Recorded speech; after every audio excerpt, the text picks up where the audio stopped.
Late night encounter. A few months ago, I had been driving for Lyft for a few years. I typically preferred late night shifts because the roads were quieter and the tips were better. However, every once in a while, you get a ride that leaves a mark on you, and not in a good way. I always prided myself on being a careful driver, and I'd encountered my share of strange passengers. But nothing, and I mean nothing, ever came close to how bizarre and unsettling the ride I'm about to describe was.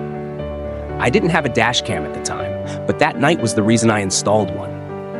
The evening started off just like any other, with the usual odd sounds my car occasionally made. I drove a 2005 Volvo, old and beaten up, but reliable. The streets were eerily empty, just how I liked it. Around 2 a.m., I received a request to pick someone up from a nearby convenience store. At first, it seemed harmless, but for some reason, I got a weird feeling in my gut. You know that sensation when something feels off, but you can't quite put your finger on it? That's exactly how I felt. As I drove closer to the convenience store, I realized the cause of my discomfort. The store was closed. All the lights were off, and there wasn't a single car in the parking lot. But there he was, standing outside. I slowed down to get a better look at him. He was pacing back and forth outside the store, wearing a shabby hoodie that looked like it hadn't been washed in years. I'm not exaggerating. It even had a hole in the sleeve. His movements were jerky, as if he couldn't stay still. He kept glancing over his shoulder, as if he thought someone was after him. If I had to guess, I'd say he was on something. I should have canceled the ride right then and there. I even hovered my finger over the cancel button, but for some reason, I didn't. I unlocked the doors, and he slid into the back seat without saying a word. I regretted my decision the moment I took my foot off the brake. Most passengers scroll on their phones or stare out the window, but not him. He just sat there, staring at me through the rearview mirror, never blinking, never looking away. I tried not to meet his gaze, but I couldn't help but catch his eye a few times. He looked angry, and it made me uncomfortable. I tried to ignore him and turned on the radio to break the silence, but before the music could even start, he snapped at me to turn it off. His voice was deep, raspy, definitely a smoker. It caught me off guard, and my grip on the steering wheel tightened. I resisted the urge to look at him in the mirror and just did as he asked. We drove in silence for a while, but then he spoke. He asked me, "Have you ever picked up someone you shouldn't have?"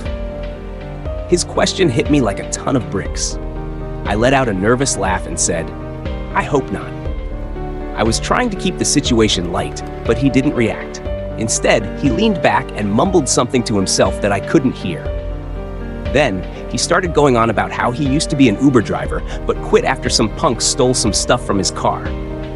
He was slurring his words a bit, so I couldn't make out everything he said, but I got the gist of it.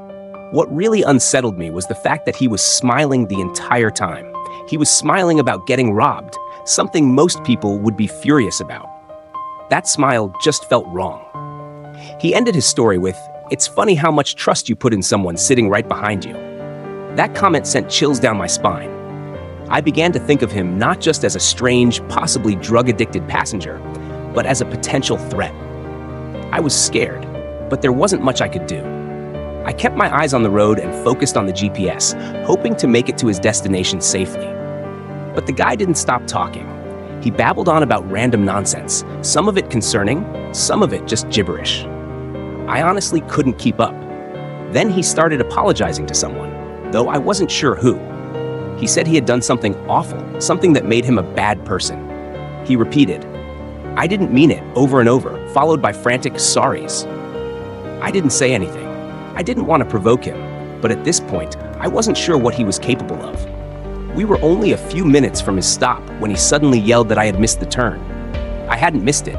The GPS was showing that we were on the right track, but I slammed on the brakes anyway, just out of fear.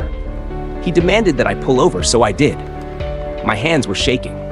I just wanted this nightmare to end. Just as I shifted into park, headlights appeared behind us. It was a police car. I silently prayed, watching as it slowly drove past, its spotlight briefly sweeping over my car. The guy in the back slouched down, trying to stay out of sight. I looked in the mirror and saw him lying flat on the seat with his eyes closed. I quickly turned my head back around before he noticed me looking. He stayed like that for what felt like forever. I wanted to ask him to leave, but I didn't. Eventually, he lifted his head and told me I'd gotten lucky. Before I could do anything, he opened the door and disappeared into the night. I quickly ended my shift after that. I was shaken and didn't feel like driving anymore. But a few weeks later, I came across something on my phone that made my stomach turn. A news article reported that a convenience store had been robbed the night I picked up that passenger.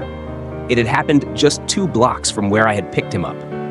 I was horrified to realize that I had been inches away from a dangerous criminal who could have harmed me if he had chosen to. I don't really want to get the police involved, though. I have personal reasons for avoiding law enforcement, and I'm not sure what good would do. But I am much more cautious now about who I let into my car. I'll never forget that ride.